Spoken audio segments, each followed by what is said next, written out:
The sky is a cathedral of noise. 4 powerful engines of the B-17 Flying Fortress, nicknamed Phoenix, beat a rhythmic, deafening hymn against the vast expanse. Below, the landscape of occupied France is a serene green quilt, a cruel illusion of peace. Inside the bomber's frozen aluminum skin, the world is a tight capsule of focused tension and vibrating metal. Captain Jax Miller, 24, but with the watchful eyes of a man who has aged decades in months, scans the horizon. His left hand rests on the throttles, his right index finger taps a silent, persistent rhythm against the control wheel. A 7-beat pattern. A personal superstition. A tactile prayer for a safe return. He doesn't even notice he's doing it anymore.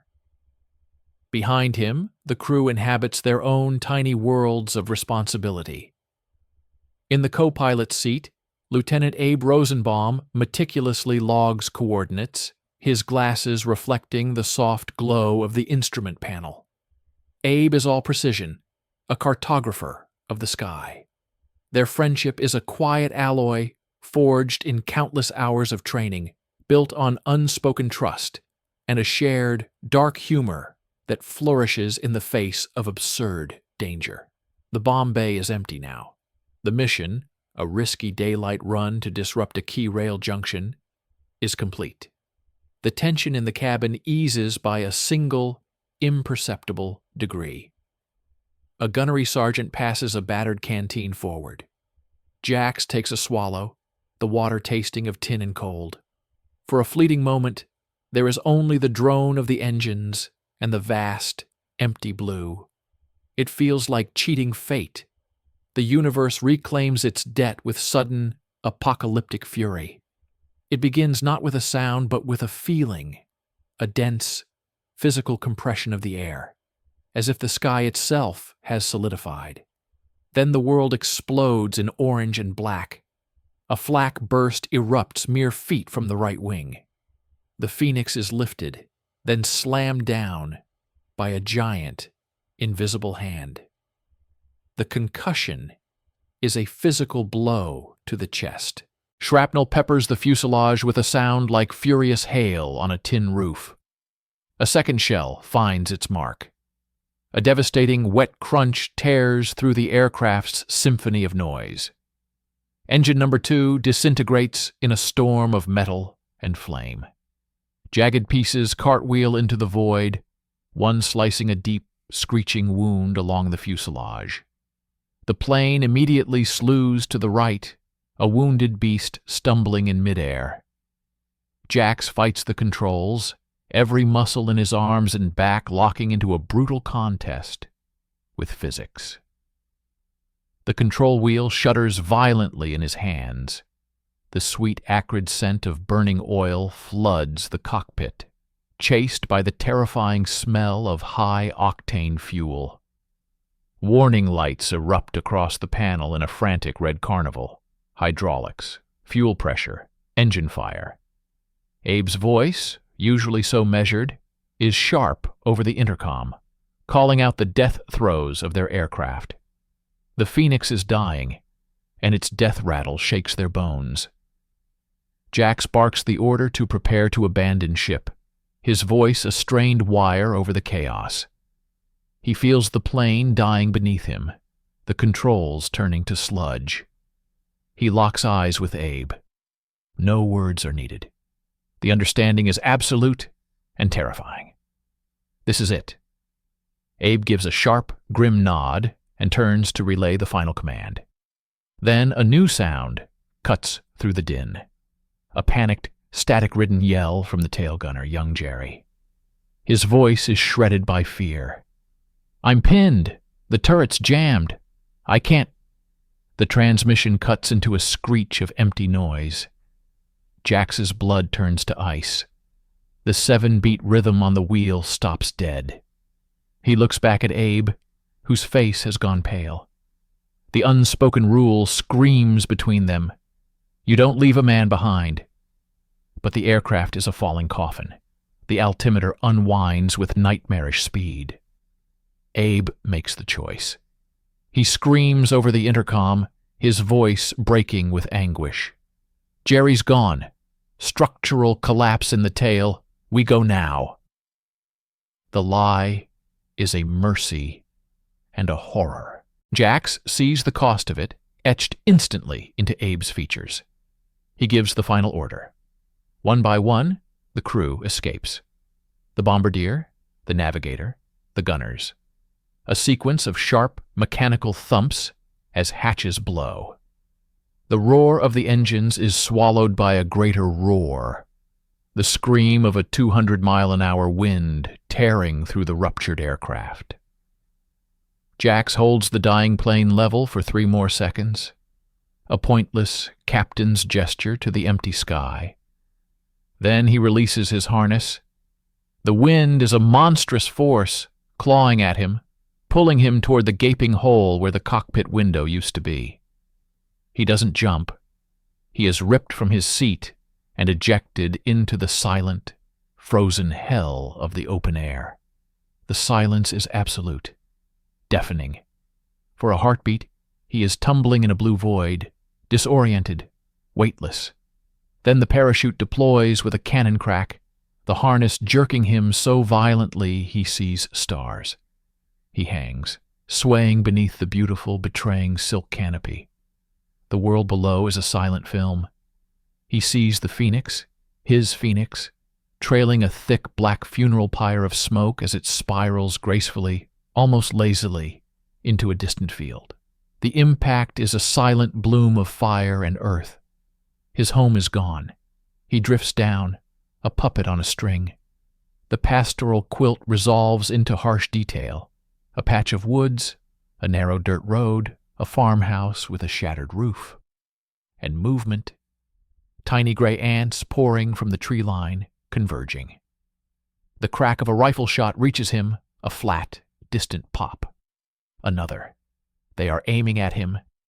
He hits the ground with a force that drives the air from his lungs, rolling in the damp, cold soil of a plowed field. The parachute silk billows around him, a clinging, suffocating shroud. He fumbles with the release catches, his fingers numb and clumsy. He is tangling himself, fighting the very fabric that saved him. He hears shouts now, guttural and close. He frees himself, scrambling to his feet, legs buckling.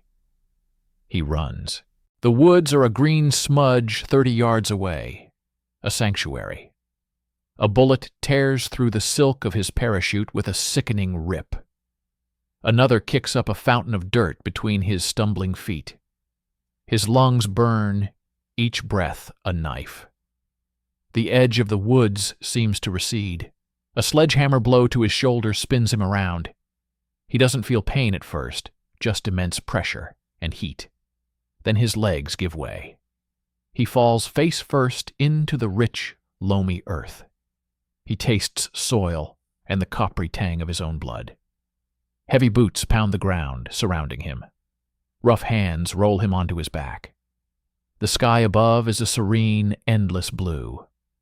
Framed against it is the face of a German soldier, impossibly young, his helmet too large.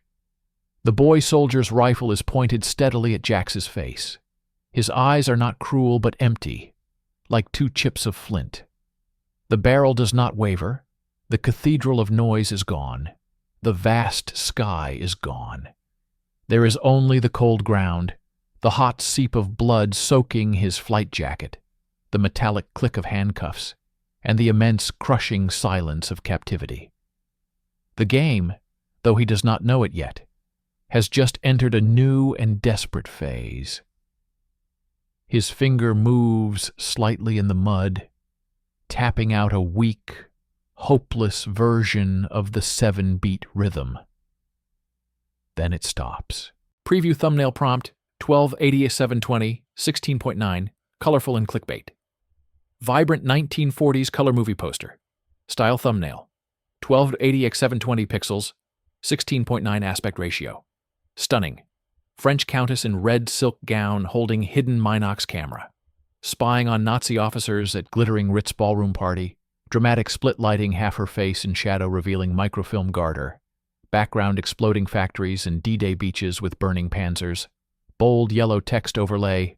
White ladies killed Hitler's war machine. Shocked Gestapo officer. Lunging from dark corner. Champagne explosion splash. High contrast. Cinematic composition.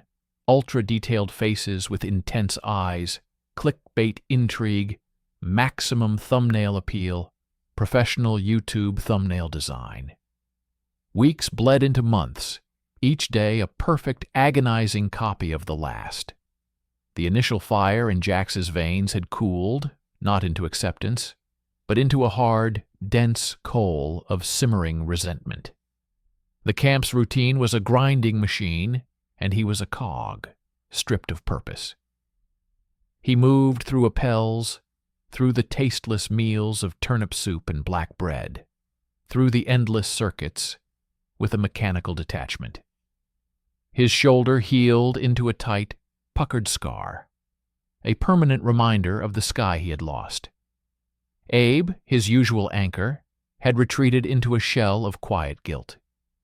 He spent hours carving tiny, intricate figures from firewood, miniature aircraft, each one a perfect replica of the ones they had flown, a silent fleet amassing on his bunk. It was a monument to loss. Their friendship, once a dynamic of action and plan, had become a shared vigil, heavy with the unspoken name of Jerry, the tail gunner. The true enemy, Jax learned, was not the barbed wire or the guards, but time. Time was a vast, gray ocean, and they were drowning in it, slowly. Men marked its passage with notches on bedposts, with fading calendars drawn on walls, with the gradual hollowing of their own cheeks in the small, cracked mirror by the wash basin. Then, a ripple in the stagnant pond. A Red Cross truck, painted a brilliant, incongruous white, rumbled through the main gate one brittle autumn morning. It was an event, a tangible thread to the world outside the wire. Hope in the form of blankets, vitamin tins, and most importantly, parcels from home. The distribution was a solemn, chaotic ceremony in the mess hall. Names were called. Men stepped forward, their faces transforming, for a fleeting second, into those of boys on Christmas morning. The parcels were battered, string-tied cubes of brown paper, often damp, always precious. They contained the sacred, letters with familiar handwriting that smelled of another life, cigarettes that were currency, chocolate that was a visceral memory of sweetness. Jax watched, a spectator to others' joy. He had no one to send him a parcel. His parents were gone, his brother missing at Anzio. He was a ghost in the world outside. A name was called. For Wing Commander Emerson. The older officer stepped forward with his usual calm dignity and received a surprisingly large, flat parcel. He carried it back to his bunk, not with excitement, but with the deliberate care of a man transporting a holy relic. Jax noticed his knuckles were white on the string. That evening, a new ritual began. Emerson cleared a small table near the stove. With a gravity that drew the eyes of the entire barrack, he opened the parcel. Inside, nestled in crumpled newsprint, was a board game. Its colors were shockingly bright against the drabness of the barrack. A rich, deep blue, vibrant red hotels, gleaming yellow plastic houses.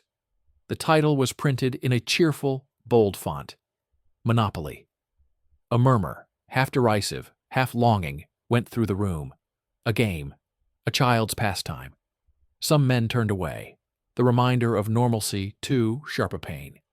Others edged closer, drawn by the sheer novelty of color. Emerson set up the board with meticulous attention. He arranged the title deeds, the chance and community chess cards, the money. He assigned tokens, the racing car, the top hat, the little dog. He explained the rules to a few interested onlookers, his voice a dry, patient monotone. Games began. To Jax, it seemed a particular kind of madness, pretending to buy and sell properties in Atlantic City while locked in a German prison camp. The cheerful ruthlessness of the game, bankrupting your friends, felt like a sick joke. He refused to play, watching from his bunk with a scowl as men rolled the dice, moved their tokens, and argued over pretend rent. The games became a regular feature. Emerson was always there, a silent banker, a facilitator. He rarely won, often going bankrupt with a faint, unreadable smile. One night, after a long, tedious game where Jax had been forced to watch Abe meticulously build a monopoly on the orange properties, his frustration boiled over. Abe, with a tactician's gleam in his eye that Jax hadn't seen in months, had just bankrupted a young Canadian pilot, taking his last pretend dollar. The Canadian laughed it off, but Jax felt a surge of irrational anger. This was what they were reduced to? Petty conquests on a cardboard battlefield? Later, as the barracks settled into the noises of the night, coughs, snores, the rustle of straw, Jax remained at the table, alone. The Monopoly board lay there, a vibrant scar on the worn wood. The tokens were scattered, the money in disordered piles. The cheerfulness of it was an insult. He stared at the board, at the painted streets, Boardwalk, Park Place, names that belonged to a planet that no longer existed.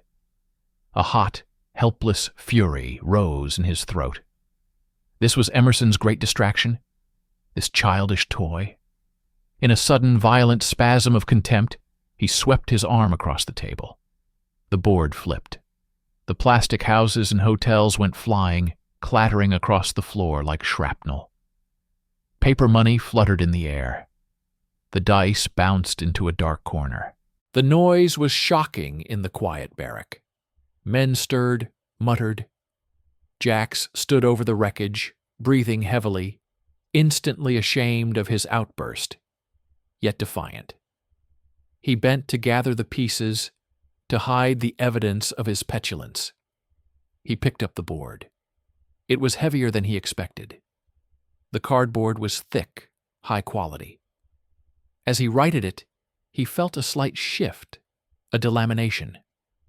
A corner of the colorful paper playing surface had peeled back from the impact, curling away from the brown backing board. Behind it, he saw not plain cardboard, but a flash of a different color, a muted gray-green, a texture that was not paper, but something smoother. His heart missed a beat. He carefully pinched the curled edge. It lifted further. He glanced around. The barrack was settling back into sleep. No one was watching. With trembling fingers, hidden by the bulk of his body, he peeled a larger section back. The cheerful street map of Atlantic City came away like a decal. Beneath it, pressed flat against the rigid backing, was a map. But it was not of any American city.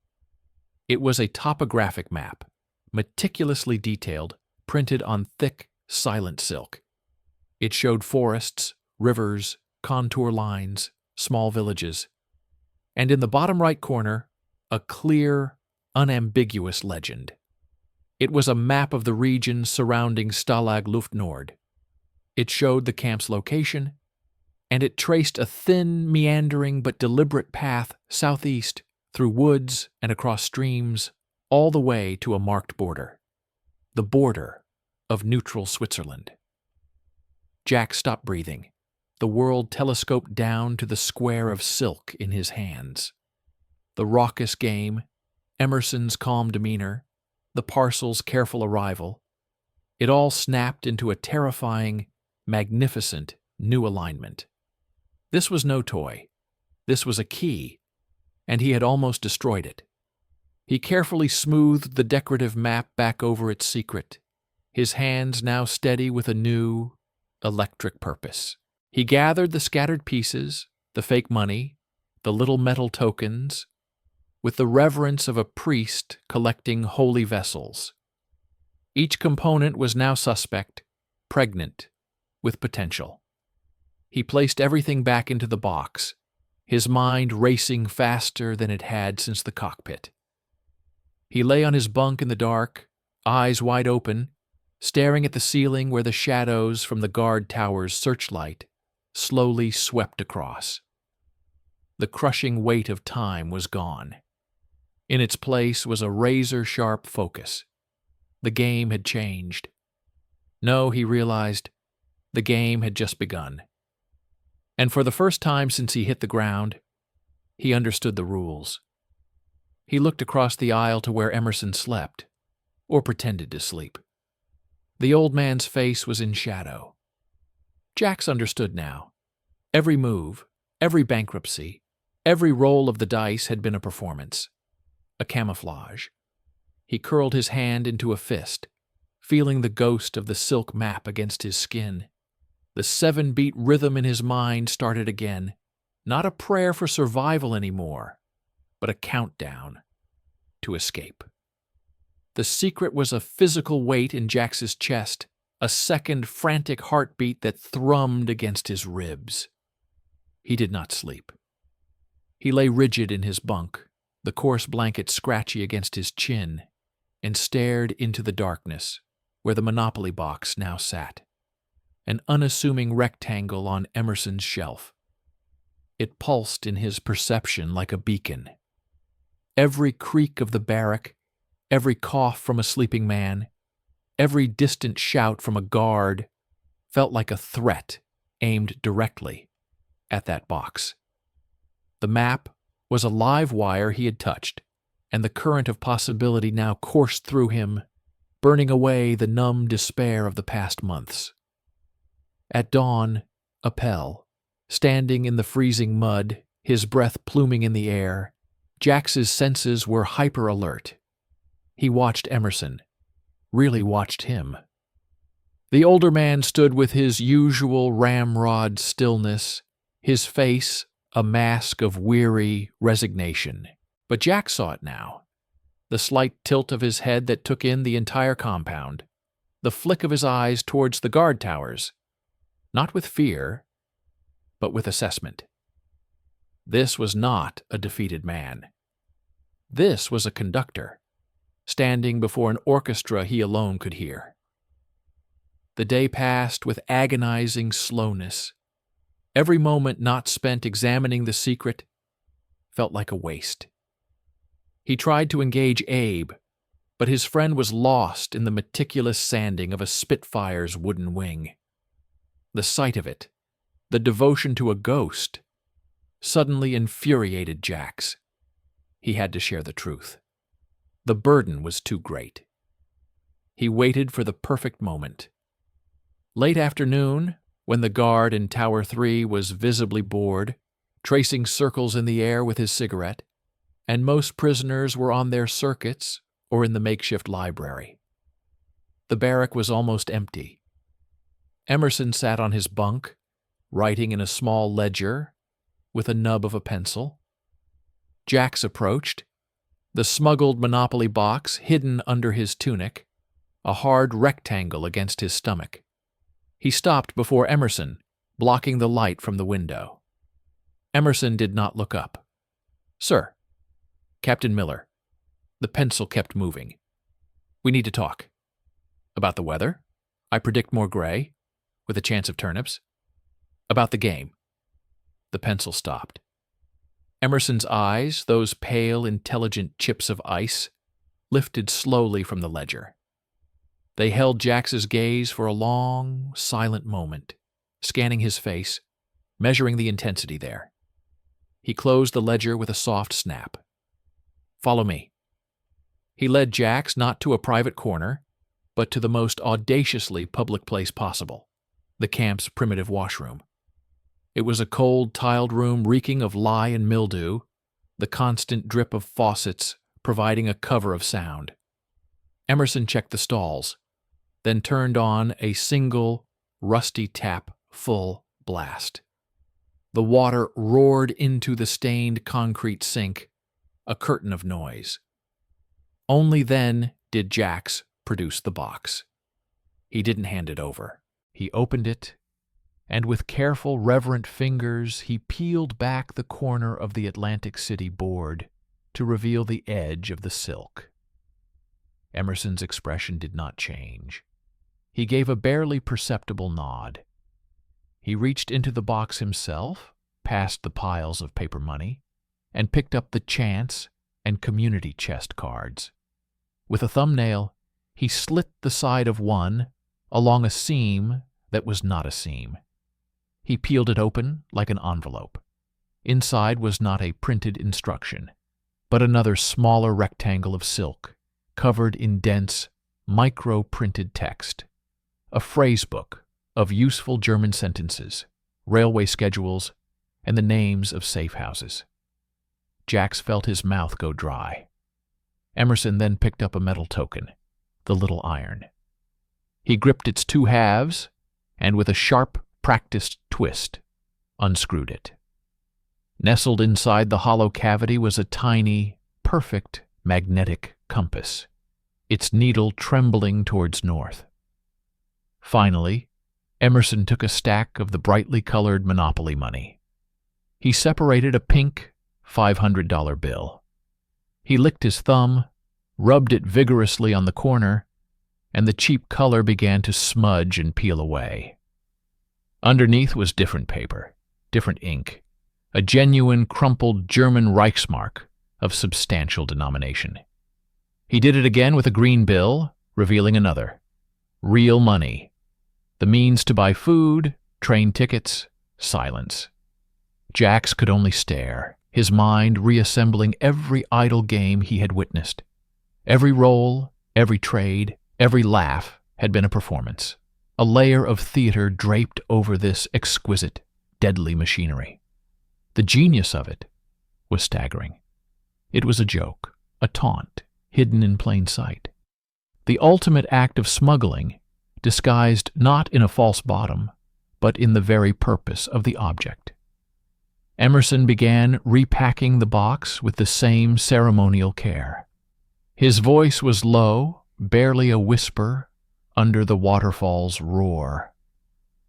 This is Operation Monopoly, MI9. A brainchild of a clever chap who realized no German censor would suspect a children's board game. Every component is a tool. The maps are silk, so they don't rustle. The money is genuine, acquired through channels you don't want to know. The compasses are non-magnetic until assembled. He fixed Jax with a look that was no longer dismissive, but lethally serious. This is not a toy for restless boys, Miller. This is a key that turns only once. You use it, the lock changes forever. The route on that map is current. The safe houses are active for now. The money is real, until it is spent. One attempt, one. He handed the closed box back to Jax. The weight was now immeasurable. Your shoulder is healed. Your spirit is not broken.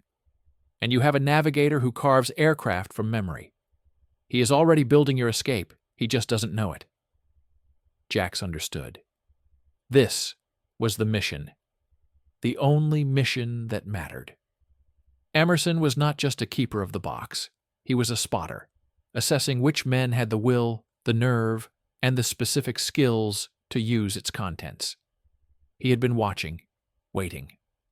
The game in the barrack was the final audition. "Who else knows?" Jax whispered. "No one in this barrack. You compartmentalize to survive. You tell only the men you would trust with your life in the dark, with a German patrol at your heels. You build your team as you would a watch, each piece essential, reliable. You have 48 hours to choose. Then we begin the real work." The water crashed into the sink. The sound was no longer just a cover. It was the roar of a river they would have to cross, the rush of blood in Jax's ears. The gray, passive world of the camp dissolved.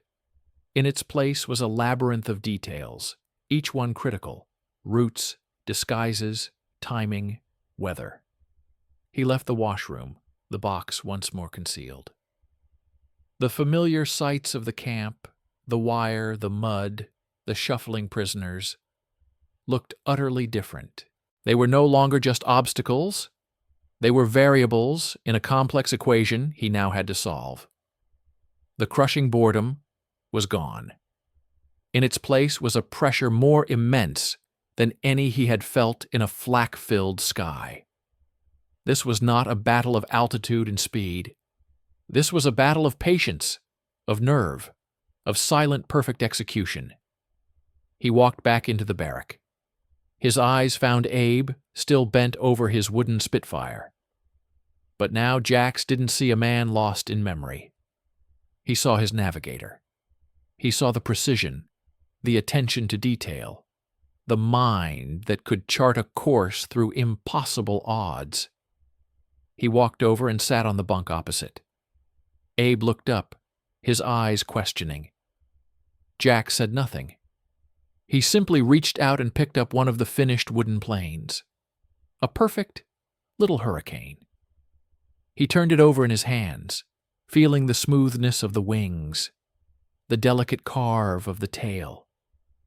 Then he held it up, aligning it with a crack in the ceiling beam, as if sighting a course. He met Abe's gaze and gave a slow, deliberate nod. It was not a nod of shared grief anymore. It was a signal. A crew briefing was about to begin. The pre-flight check for their most important flight had just commenced. On a cardboard runway, in a prison of mud and wire, their mission was finally, terrifyingly, alive.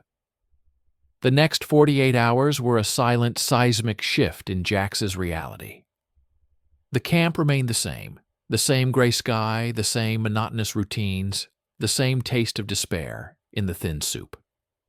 But for Jax, and soon a select few others, it became a living blueprint, a puzzle box to be solved under the watchful eyes of the tower guards.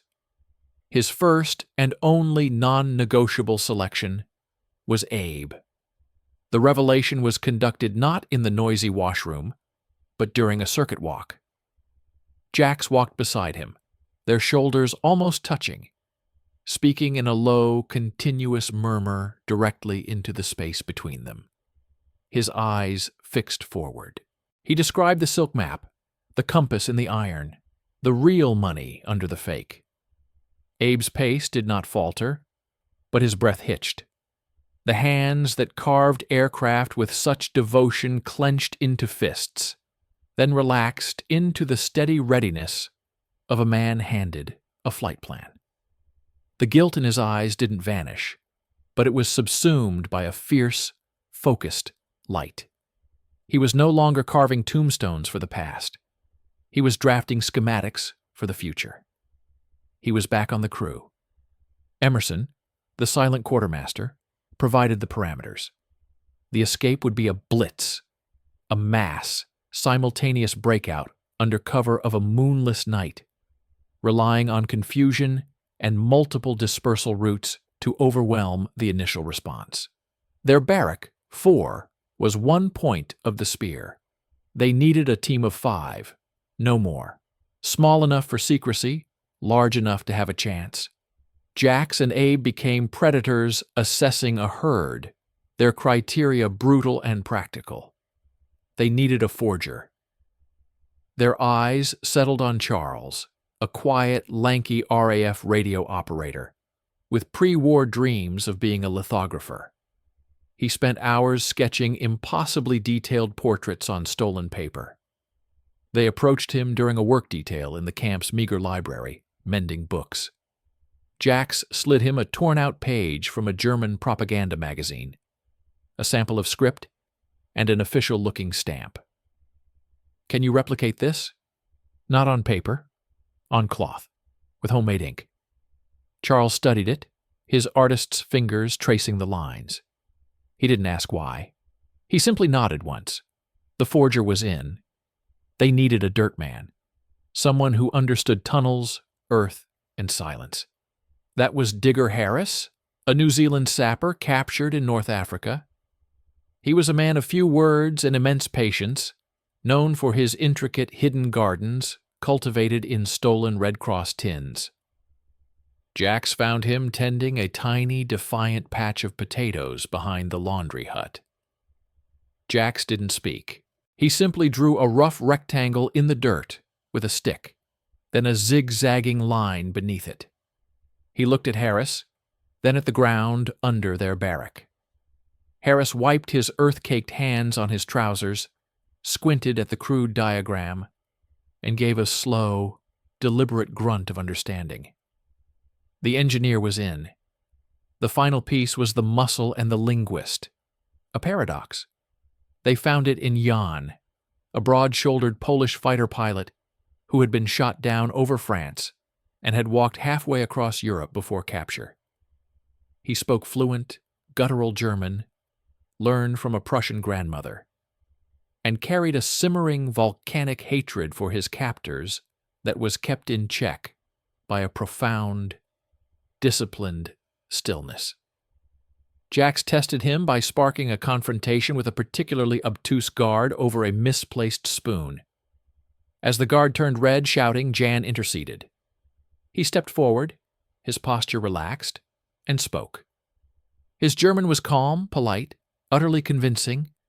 He diffused the situation with a few sentences, then guided the flustered guard to find the spoon under another bunk. He turned back to Jax, his eyes flat and knowing. The actor was in. The team was set. Now the barrack itself transformed. Under the cover of Monopoly games that grew louder and more raucous, a masterful piece of misdirection, the real work began in the shadows. Emerson, the eternal lookout, positioned himself at the window, a book in his hand, his body a living alarm system. Charles, the forger, worked at the table. His materials were absurd. Berry juice for red ink, soot mixed with fat for black, a needle for fine lines. He practiced on scraps of cloth from torn shirts, forging German work passes and travel permits, using the silk phrasebook as a guide. His hands, which drew beauty, now meticulously crafted lies. Digger Harris took charge of the geography of their prison.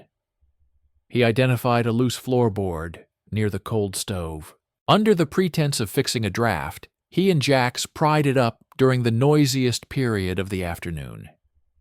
Beneath was not earth, but a shallow, rat-infested crawl space. It led nowhere, but it became their vault.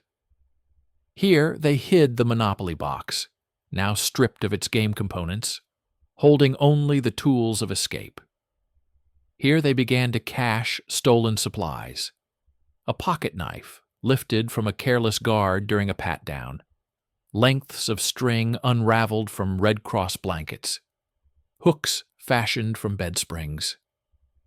Jax and Abe, the pilot and navigator, pored over the silk map at night, under blankets, using a sliver of moonlight or a carefully shielded sliver of a precious candle. They memorized the route not as a line, but as a sensory experience. Here the river is fast and shallow, fordable. Here the forest is dense, good for day hiding. This village has a safe house marked by a red shingle, but only approach from the south. They burned the details into their minds until they could walk the path in their dreams. Jan, the Pole, trained them. He drilled them in the few crucial German phrases they would need. Not for conversation, but for command. Papers. Routine check. Move along. He schooled them in the body language of authority, the direct stare, the impatient gesture, the slight, contemptuous slouch. They practiced walking, not like furtive prisoners, but like weary, bored foreign workers. The tension was a constant hum in their blood. Every appel was a potential exposure. Every unexpected search by the ferrets, the camp's security specialists, was a heart-stopping terror. They lived in a state of exquisite double consciousness. performing the role of listless prisoners by day, while by night they became architects of their own liberation, building a fragile house of cards within the enemy's stone fortress. The moon waned in the sky, a shrinking sliver of light. The perfect darkness they needed was approaching. The final pieces were falling into place. Charles finished the passes. Digger fashioned crude packs from sacks. The monopoly money was converted, the real Reichsmarks distributed and sewn into hems and collars. They were ready. The plan was a watch spring, wound to its absolute tightest point. All that was needed now was the final, silent nod, the throw of the dice, and the world outside the wire, a world of forests, rivers, and a distant, neutral border, waited, as vast and terrifying as the sky had once been. They were no longer prisoners planning an escape. They were a crew, pre-flighting their most desperate aircraft, built from silk, lies, and sheer, defiant will. The tension within Barrack 4 had become a living thing, a fifth element that hung in the air alongside the smells of sweat and straw. It was a fine wire hum in the nerves, a constant low-grade current that made food taste like ash and turned every casual glance from a guard into a potential inquisition. The moon was a mere sliver of bone in the night sky. In 2 days, it would be gone. The perfect, consuming darkness they needed. The escape was no longer a plan. It was a biological imperative, a pulse counting down in their collective veins. Then the atmosphere of the entire camp changed. It began with a new, sharper rhythm of boots on gravel. The usual bored saunter of the perimeter guards was replaced by a purposeful, synchronized marching. The men in the towers stood straighter, their binoculars sweeping the compound with renewed vigilance. A ripple of silent anxiety passed through the prisoners during the morning appel. The German commandant, a fussy, ineffectual man, was flanked by a new officer. This officer was different. He stood utterly still, a pillar of pressed gray wool and cold efficiency. He was Oberst Friedrich, Gestapo. He did not look at the prisoners as men, but as inventory, as potential problems in a ledger. His eyes, pale and devoid of warmth, scanned the ranks like a sculptor, assessing raw stone for flaws. He took no notes. He simply observed, his gaze lingering a fraction too long on Barrack 4. The rumor spread through the circuit like a poison. Friedrich was here for a Sonder inspection, a special inspection, a security review. He was a man famous for finding what others missed. The camp's delicate ecosystem of routines and hidden rituals froze. The clandestine language classes halted. The secret trade of cigarettes and chocolate ceased. Men walked with their eyes down, suddenly remembering they were prisoners. The hope that had begun to flicker was smothered under a blanket of primal fear. Inside Barrack 4, the reaction was instantaneous and severe. The loose floorboard near the stove, their vault, became a yawning chasm of risk. Every forged paper, every Reichsmark, every tool of their escape was a death sentence waiting to be discovered. They had minutes, perhaps only seconds of warning before a full search. Jax made the call. The Monopoly box, their sacred artifact, could not be hidden. It had to be transformed. Under Emerson's direction, they performed emergency surgery. The silk map was carefully separated from its cardboard backing. The compass was unscrewed from its iron token. The real money was stripped from its Monopoly camouflage. These core items were wrapped in a small oilskin pouch. The rest, the now innocent board, the fake money, the hollowed tokens, were reassembled with frantic speed. The box looked whole, but it was a corpse, a shell. But where to hide the heart? Digger Harris had a solution. He pointed to the stovepipe, a rusty tube that rose from their small iron stove through the roof. It was cool, as the fire was rarely lit during the day. He produced a length of wire with a hook, fashioned from a bedspring. With the calm of a surgeon, he fed the oilskin pouch up into the soot-blackened interior of the pipe, lodging it in a junction just out of sight from below. It was a temporary grave, dark and secure. They had just finished when the barrack door crashed open. Friedrich entered, followed by 2 stone-faced guards and the anxious commandant. The Oberst did not shout. His silence was more terrifying. He moved through the narrow aisles between the bunks with a slow, predatory grace. His eyes missed nothing. He ran a gloved finger along a bunk post, checking for dust, for secret compartments. He lifted mattresses, feeling for lumps. He examined the seams of blankets, the heels of shoes. The 5 escapees and Emerson sat or stood frozen in their assigned places, performing the ultimate act of their lives, the illusion of normalcy. Jax felt a bead of sweat trace a cold path down his spine. He focused on breathing, on keeping his face a blank page. He watched Friedrich stop at Charles's bunk. The forger's sketches were laid out. Friedrich picked one up, a detailed pencil drawing of a bird perched on the wire. He studied it, turning it over, holding it up to the light, looking for hidden messages. Finding none, he let it flutter back to the bunk, his expression one of faint contempt. Then he moved to the central table. The Monopoly box sat there, brazenly in the open. Friedrich picked it up. He weighed it in his hands. Jax's heart hammered against his ribs, a frantic drumbeat he was sure was audible. The Oberst opened the box. He sifted through the paper money. He picked up the top hat token, the little dog, examining them. He even gave the dice a shake in his clenched fist. He looked around the room, his eyes resting on each man in turn. A cold, probing searchlight. He was looking for a tell, a twitch, a gulp, a flicker of the eyes towards the stovepipe.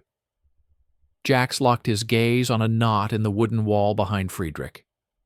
He emptied his mind of everything but the grain of the wood. He became the knot. Abe, beside him, had retreated into a catatonic stillness, his eyes half closed. Jan stared back at Friedrich with a look of bland, uninterested confusion, the perfect mask of a simple prisoner. For an eternity that lasted perhaps 20 seconds, Friedrich held the box, the cheerful board game a bizarre artifact in the hands of a man who dealt in torture and despair. Then, with a dismissive snort, he dropped it back on the table. The sound was like a gunshot. The components scattered. He moved on. He approached the stove. He placed his hand on the cold iron. He looked up, following the pipe with his eyes to the ceiling. Jax's blood turned to ice. Friedrich reached into his tunic pocket. He pulled out not a tool, but a cigarette. He tapped it once, twice on the stove's surface. He needed a light. He turned to the nearest man. It was a young, nervous Welshman named Price, who was not part of the escape team, but whose bunk was nearby. Friedrich said a single, quiet word in German. Fire. Price, terrified, fumbled in his pockets. He had no matches.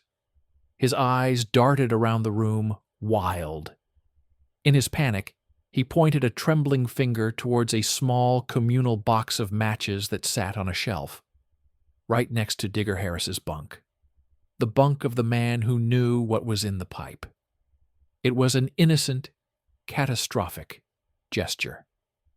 Friedrich's eyes followed the finger, then snapped back to Price's face.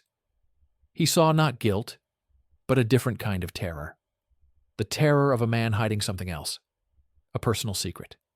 Perhaps a forbidden letter. A personal diary. Something small and private. Friedrich smiled. It was a thin, cruel cut in his face. He had found a flaw. Not the right one, but a flaw nonetheless. "Take him," Friedrich said to the guards. Price was dragged out, weeping quietly, protesting in broken German that he had nothing. The Oberst gave the barrack one last, sweeping look. His gaze passed over the stovepipe, over the Monopoly board, over the pale, rigid faces of Jax and his team. The moment stretched, a wire about to snap. Then he turned and left. The door closed. The barrack remained in petrified silence for a full minute. The danger had passed, but at a cost. An innocent man was in the cooler, and Friedrich's instincts had been aroused. He had smelled the faintest scent of deception, even if he couldn't see its source. Jax looked at his team. The message in their eyes was clear, sharp, and unanimous. The clock they had been winding so carefully had just been kicked. The intricate house of cards still stood, but a cold, predatory draft was now blowing through the room. The moonless night was no longer a strategic choice. It was their only remaining chance. The inspection was over, but the hunt had just begun. The night of the escape was a living, breathing entity of pure tension. It had no moon. It offered only a vast, consuming blackness, a void so complete it felt like being submerged in ink. This was the darkness they had prayed for, and now it was a suffocating blanket, amplifying every sound into a potential alarm. The air inside Barrack 4 was static charged, thick with the smell of cold sweat, wool, and raw fear. There was no ceremony, no final words. Emerson, their silent guardian, simply met Jax's eyes in the gloom and gave a single solemn nod. The baton was passed. This was now Jax's mission, his cockpit. They moved with the silent, rehearsed precision of a mechanism. Civilian clothes, scavenged and altered over weeks, were pulled on over their uniforms. The coarse prison wool was shed, transforming them into spectral figures of mismatched jackets and patched trousers. In the darkness, they were no longer prisoners. They were ghosts dressing for a journey out of limbo. The tools of the Monopoly box were retrieved from their sooty tomb in the stovepipe. The silk map felt alive, cool and slippery against Jax's skin as he tucked it inside his shirt, against his chest. Directly over the scar from his fall, the tiny compass was handed to Abe, whose fingers, so skilled with wood, snapped the iron token together with a click that sounded like thunder in the silence. The forged papers and the real Reichsmarks were distributed, sewn into linings and hatbands, becoming part of their new, false skin. Digger Harris went to work on the exit. His chosen point was not the loose floorboard, but a corner of the barrack where the foundation had succumbed to damp and rot. Using a stolen trowel and his own hardened hands, he had spent weeks patiently, imperceptibly, excavating a shallow tunnel that did not go under the wire, an impossible task, but simply through the barrack's own foundation wall, emerging into the narrow, blind crawl space beneath the building. It was a tight, filthy squeeze, but it was a door out of their cell. One by one, they slithered into the earth. The smell was of damp soil, mildew, and rodent droppings. The space was claustrophobic, pressing in on them from all sides. Jax went last, pulling the covering back into place behind him. For a moment, in the absolute black under the building, There was only the sound of 5 men breathing, trying to control the panicked rasps. Then Abe's whisper, a thread of sound in the dark, a bearing, a number. The compass was doing its work. They emerged from under the barrack like larvae from a cocoon into the marginally less dark night of the compound. They were now in the lethal space between the barracks and the first fence. The guard towers loomed above, their searchlights cutting slow, lazy arcs across the distant parade ground. They were insects on a tablecloth, waiting for the SWAT. Their route to the wire was a calculated gamble, exploiting a 10-minute gap in the patrol schedule Emerson had clocked over months of observation. They moved not as a group, but as a staggered line, each man a shadow flowing from one patch of deeper darkness to another. Behind the laundry hut, across the open mouth of the latrine trench, hugging the wall of the cooler. Every crunch of gravel under a boot was a personal betrayal. Every rustle of cloth sounded like a flag unfurling. Jax's entire world narrowed to the next 5 feet of ground, the next shadow, the next sweep of the searchlight from Tower 2. He could feel the frantic, rhythmic tapping of his own heart against the silk map. The 7-beat pattern was gone, replaced by a primal hammering drum.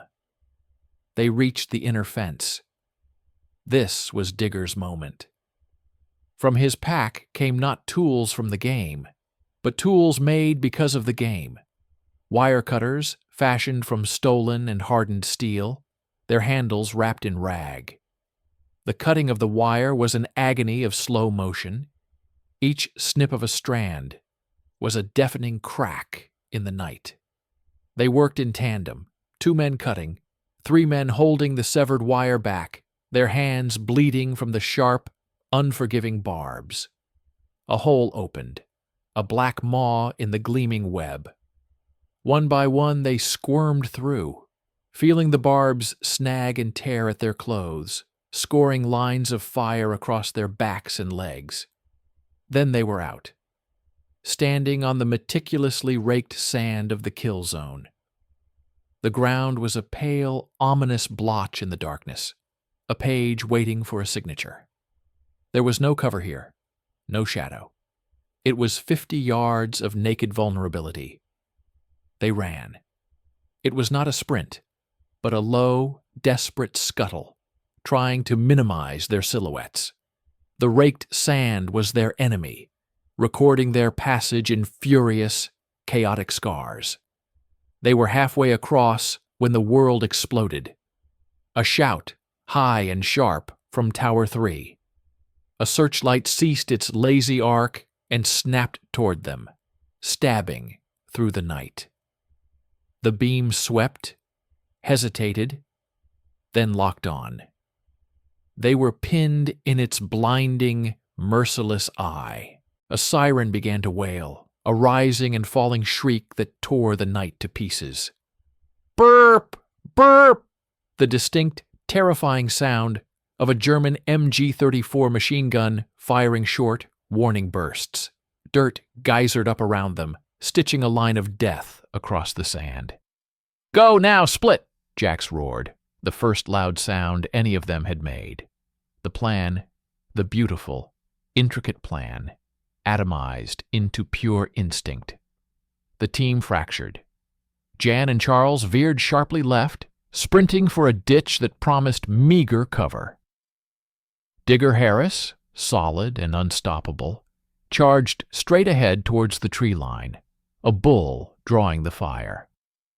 Jax and Abe ran together, as they always had, toward the right, where the tree line was closest, but the angle from the tower was worst. A storm of lead followed them.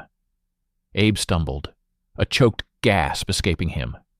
Jax grabbed his arm, hauling him forward without breaking stride. He felt wetness on his hand. Abe had been hit, but he was still moving. They reached the outer fence. There was no time for cutting. They threw themselves at it, climbing, a frantic, agonizing scramble. The wire tore at them, hooking into flesh and fabric. Jax reached the top, threw himself over, falling the 10 feet to the soft earth of the forest's edge. He turned, reaching up. Abe was halfway over, his face a mask of pain and determination. Their hands clasped, pilot and navigator. Jax pulled, and Abe tumbled over the top, collapsing beside him in a heap. Behind them, the camp was a waking nightmare of light and noise. Searchlights crisscrossed. More sirens joined the first. They heard dogs now, the excited baying barks of Alsatians being unleashed. They could not stop. They plunged into the woods, the darkness beneath the trees a sudden, welcoming embrace after the glaring kill zone. The forest was a chaos of tripping roots, slapping branches, and their own ragged, sobbing breaths. They ran until the sirens were a muffled echo, until the only light was the faint starlight filtering through the canopy, until Abe's legs finally gave way, and he collapsed against a moss-covered tree trunk. Jax knelt beside him. In the near-total dark, he could see the dark, spreading stain on Abe's side, just above his hip. It was bad. Abe's breathing was shallow, his face slick with sweat despite the cold. He fumbled in his pocket, pulled out the little wooden Spitfire he had carved, and pressed it into Jax's hand. The message was clear. Go. But Jax shook his head, a violent motion in the dark. He tore a strip from his own shirt, wadded it, and pressed it hard against the wound. He looked up, through the skeletal branches, trying to find the North Star, trying to remember the map etched on the silk over his heart. The first leg of their journey was over. They were out. But they were not free. They were two wounded men in a hostile forest, with a blood trail, hounds, and a relentless hunter named Friedrich, between them and a distant, neutral border. The escape was a success. The fight for survival had just begun. The forest was no longer a sanctuary. It was a labyrinth of pain and pursuit. The cold, damp air reeked of pine needles and the coppery tang of Abe's blood. The wound in his side was a black, glistening tear in the gray fabric of his stolen shirt, a stubborn font that soaked through makeshift bandages as fast as Jax could apply them. Abe's face, in the pre-dawn gloom filtering through the trees, was the color of old parchment, his breathing a shallow, whistling rasp. He clutched the tiny wooden Spitfire in one white-knuckled fist, a talisman against the consuming darkness.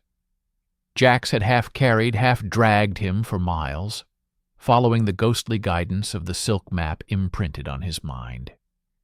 Every rustle in the undergrowth was a German patrol. Every snap of a twig was the jaws of a hound.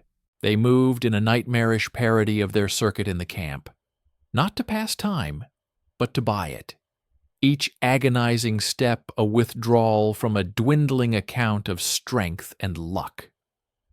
Dawn came, a slow seep of gray light that turned the forest from a void of black shapes into a detailed prison of gnarled trees and thick bramble. They could not travel by day. Using the last of his strength, Jax helped Abe into a dense thicket of holly, its leaves sharp and unforgiving. They crawled into the heart of it, a natural barbed wire cocoon that scratched their skin but hid them from view. There they lay, pressed against the cold earth, as the world awoke. They heard distant shouts, the faint, excited barking of dogs to the north, the drone of a reconnaissance plane far overhead. The hunt was on. Jack spent the day in a state of hyper-alert exhaustion. He watched the light move through the thicket. He listened to Abe's breathing grow weaker. He used the stolen pocket knife to cut a wider hole in Abe's shirt and packed the wound with sphagnum moss, a desperate, ancient remedy. He dripped water from his canteen onto Abe's cracked lips. The little compass, still nestled in its iron token, told them they were on course. The map told them a river lay ahead. A river meant a decision and a chance to break their trail. When dusk fell again, Abe could not stand. The fever had taken him, burning away his coherence. Jax hoisted him onto his back in a fireman's carry, the weight driving a spike of agony into his own tired muscles. He walked. The forest floor tilted and swam before his eyes. He navigated by the feel of the land descending, by the sound of water growing from a whisper to a murmur to a roar. The river was a wide, silvery slash in the moonlight, fast and cold. The map indicated a ford downstream. Jax staggered to the bank. He knew what he had to do. The water was their only hope. It would kill Abe's fever or Abe himself. It would wash away their scent from the dogs. He waded in. The cold was a breathtaking shock, 1,000 needles driving through his clothes and into his bones. The current pulled greedily at his legs. Abe, semi-conscious, moaned as the icy water hit him. Jax pushed forward, step by tortuous step, the riverbed stones slick and treacherous beneath his boots. The water rose to his chest, the current threatening to sweep them both away. He locked his arms around Abe's legs and pushed on, a solitary, struggling atlas carrying his world. They emerged on the far bank, shuddering monuments of ice. Jax collapsed, vomiting river water. Abe lay still, so still that for a moment of pure terror, Jax thought he was gone. Then a shuddering breath escaped him. The violent cold had shocked the fever, for now.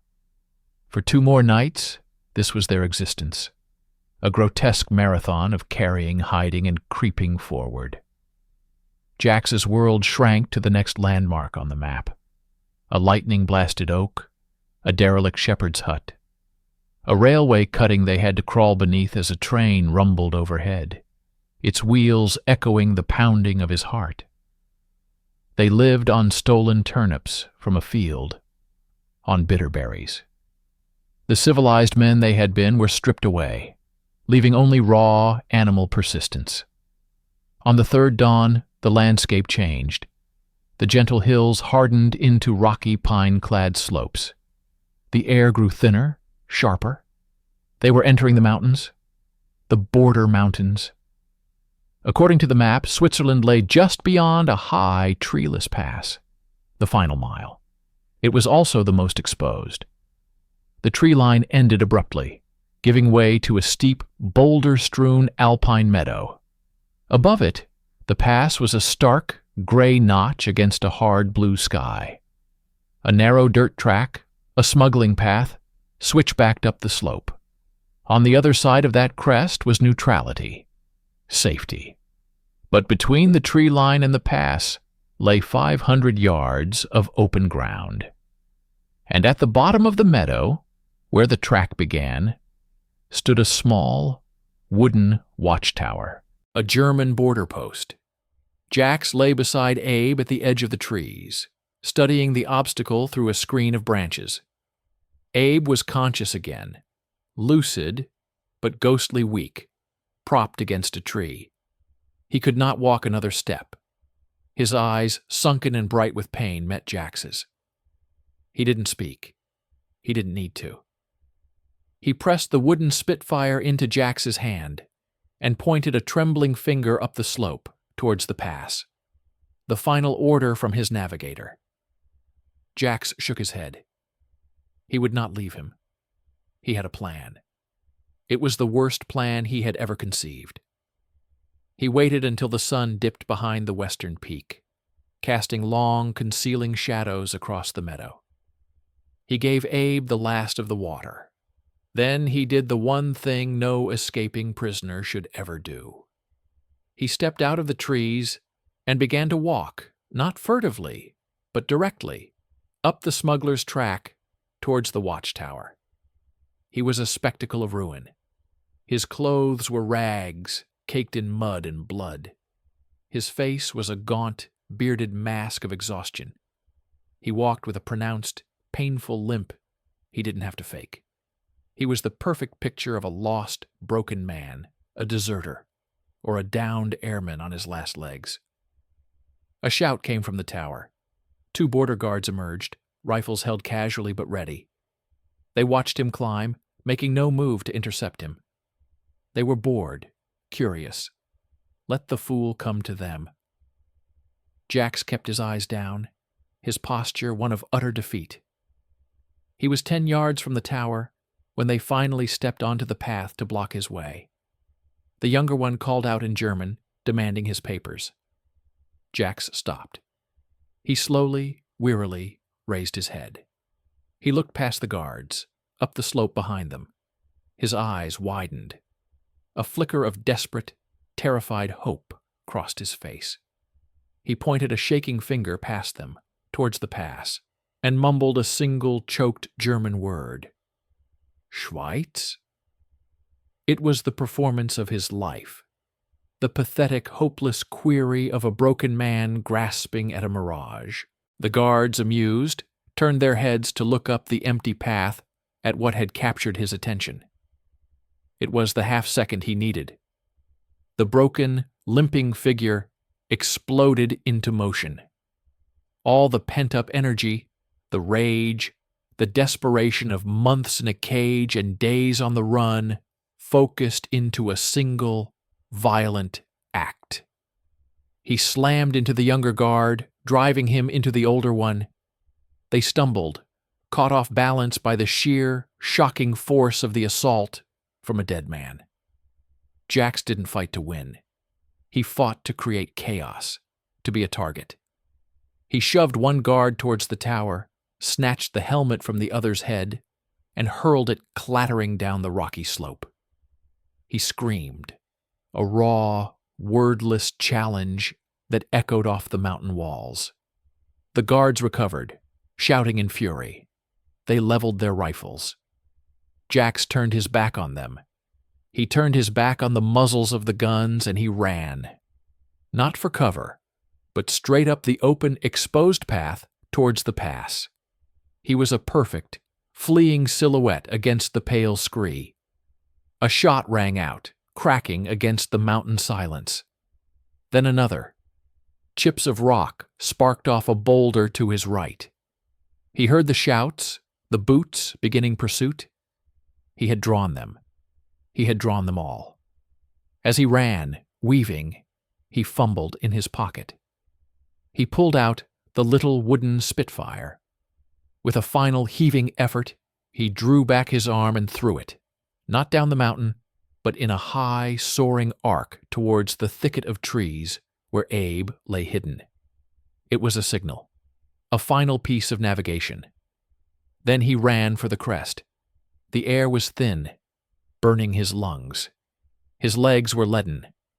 The pass seemed to recede. More shots. A searing, white-hot pain scored across the outside of his calf. He stumbled, fell, and scrambled back up, leaving a splash of crimson on the gray stones. He heard the dogs then, a new sound, baying from the tree line far below. They had found Abe's scent. But they would also find the chaos at the watchtower. The trail was now a riot of confusion. He reached the crest. He didn't know what he would see. More Germans. A fence. A machine gun nest. What he saw was a gentle green valley, peaceful and drenched in the golden light of the setting sun. A small, neat village with a church spire nestled in the distance, and a simple, weathered stone marker, half hidden in the grass. On one side, a faded eagle. On the other, a cross. He had crossed the line. He took 2 stumbling steps past the marker, into the long, soft grass of the Swiss meadow. His leg gave way. He fell to his knees. Behind him, At the crest of the pass, the 2 German guards skidded to a halt. They stood at the very border, their rifles now lowered. They could not cross. The older guard stared at Jack's, at the blood soaking his torn trousers, at the heaving ruin of his back.